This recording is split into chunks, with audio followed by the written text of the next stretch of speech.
Hello loves, and welcome to today's video. I've been kind of waffling back and forth on whether I wanted to do a 2024 goals video, what I would include on it, and what format I would want to do for it. And then I watched Jan's video, Jan-uary on YouTube, and she has a Jan-uary tag that I thought was a really good, quick tag to do my 2024 goal setting and reflect a little bit on what I read in 2023. Question number 1, what was the first and the last book that you read in the last year, so 2023? The first book that I read in 2023 was volume 1 of My Brother's Husband. This is a manga graphic novel about a Japanese man and his daughter. The man's brother emigrated to Canada and got married to a man, and the brother then passes away, and his Canadian husband travels to Japan for the first time ever meeting his husband's brother. So I thought this was so sweet and cute, and I cried, and it's really about the main character confronting his homophobia, and it was a good, heartwarming thing to start the year off with. And then for the last book that I read in 2023, I did do a 24-hour reading vlog where I read 9 books on New Year's Eve, and the last book that I finished, 10 Minutes to Midnight, was The Man Who Died Twice by Richard Osman. This is the second in the series. It is a mystery series set in a retirement village. In the second book that I read, it was some diamonds that had been stolen, and some people involved in that ended up murdered.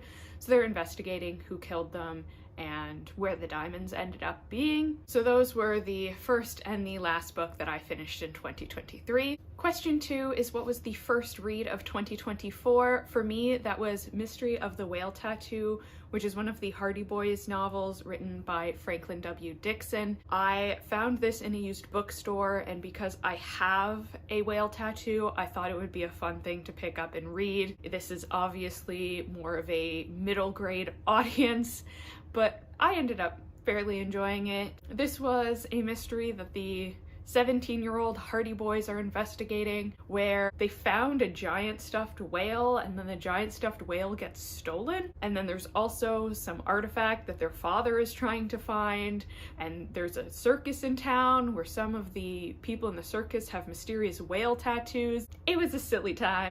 It was interesting enough, and it was something that I could read in a single day to get a book on the board. So this was my first read of 2024. Question number 3, share 3 of your reading goals for 2024. Reading goal number 1, I want to keep my TBR shelf at 50 books or less, and only buy new books if I have read books on that shelf and cleaned up some space. So that is reading goal number 1. Reading goal number 2 is to finish at least 3 of the series that I have in progress. I think I definitely can be able to finish the Sookie Stackhouse Mysteries series this year. I also hope I can finish the Six Tudor Queens series, though those are a little chunky, so we'll see how that goes. And then maybe the Phryne Fisher mystery series, so I hope I can finish at least 3 of those, or I am down to a reasonable number of series, so maybe I can start and finish some duologies and trilogies, because my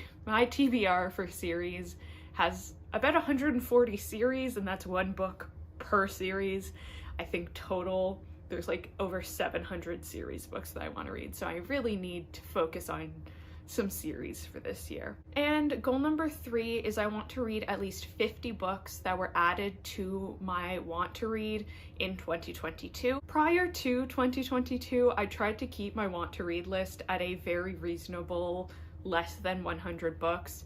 And then in May of 2022, I went a little overboard on adding things to my want to read list, and I started having more added in a month than I was reading in a month, and I got behind. So currently the oldest book on my standalone TBR list is from June of 2022. There are 107 books on that list that I added in 2022, so I want to try and read at least 50 of the oldest books on my TBR. Those are my main reading goals for 2024.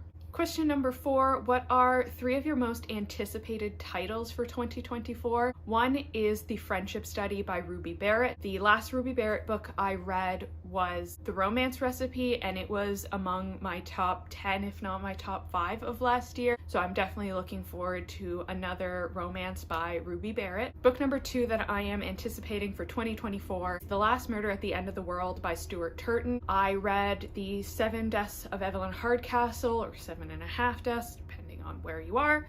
Also in the top books for 2023 for me.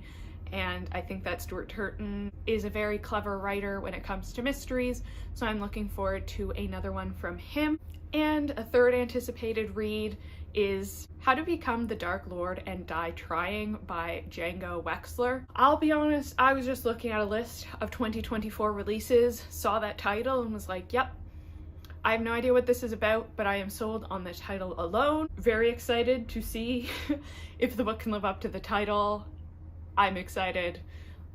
We'll see how that goes when I actually read it. Question number 5, which goals did you reach and not reach last year? Last year, I didn't do booktube, so I didn't set that many very specific goals. I did set my Goodreads goal to 100 books, which I smashed. I set my Storygraph goal to 300 books, which I smashed at 375. I set 36,500 pages. I think I almost doubled that. And I set 520 hours of audiobook, also almost doubled that. All of those goals crushed it. The other goal that I set for myself was to not start any new series and to finish all of the series I already had in progress, other than Discworld. I knew I wasn't going to be able to finish Discworld. I didn't reach that one. I did start some new series, though I did finish most of the series that I started. They tended to be duologies and trilogies that I could finish fairly quickly. So credit to myself there. I have 7 series of the 13 or 18 that I started with at the beginning of last year. So I did make significant progress on that. Didn't quite reach the goal, but I am quite proud of how much I did make an effort towards that goal. Question number 6, are there any upcoming releases that you have heard of but will be avoiding? I did not like Fourth Wing. That made it onto my worst books of the year. I did not pick up Iron Flame. I will not be picking up any third book or anything else by Rebecca Yarros. Other people, happy that they found something they love. I will be avoiding that like the plague and blocking those tags on TikTok because I don't want to see that content. Question number 7, what are some book habits that you are looking to break? I have this really bad habit that the due dates of library books stress me out. So if I have books that are due in 3 days, I will do nothing but read. I will skip meals. I will read until my eyes get dry. Renewing books is an option. I need to actually use that. Also, my library doesn't have fines if you return it late, unless it's an interlibrary loan. So there is really no negative consequence for me just chilling out and reading at my own pace. Question number 8, are there any adaptations that you're excited for? 1, Murderbot Diaries. The moment I found out that Alexander Skarsgård was cast, I was entirely in for this series. I don't care if it veers from the books, I'm watching it for Alexander Skarsgård, let's be real. I am also looking forward to getting around to watching the Percy Jackson show. I decided that I was not going to watch it until all the episodes were out, at least of the first season.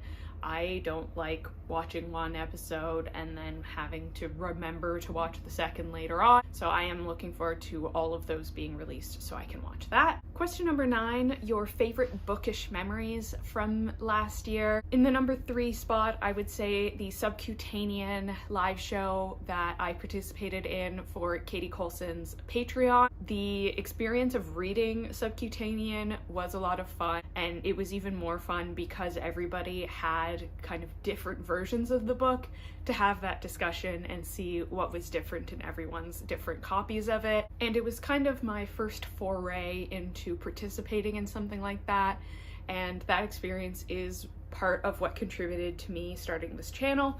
So that was a really great experience. Number 2 experience would be reconnecting with one of my high school friends. She's never been a big texter, and we'd only really catch up every year or so when I would go visit my hometown, and we decided to do a video book club in 2023, and it really gave us a chance to catch back up, and that was a really great way to reconnect with an old friend through the medium of books. And number one memory is the bookstore crawl that I did in the spring. A group of 5 different independent bookstores in my city organized a bookstore crawl where you got a passport and you had to visit each one of their locations in a weekend, get your passport stamped, and then you could win some prizes. I gave myself a 5-book purchasing limit for the bookstore crawl, and I got to visit some stores that I had never even known were there before, and it was a really good experience to explore my city and support some independent businesses. And question number 10, are there any carryovers from the last year that you want to finish in 2024? The shame that is the fact that I've owned this for now 12 years and haven't read it yet. We'll see. Maybe this is the year I finally finish the original illustrated Sherlock Holmes. I wouldn't hold your breath, but maybe this is the year. Maybe. So that is all the questions of the Jan-uary tag. Thank you so much to Jan for putting together this list of questions. I am looking forward to looking back on this video either end of 2024 or beginning of 2025 to see how many of these goals I accomplished. Thank you so much for watching and have a great day.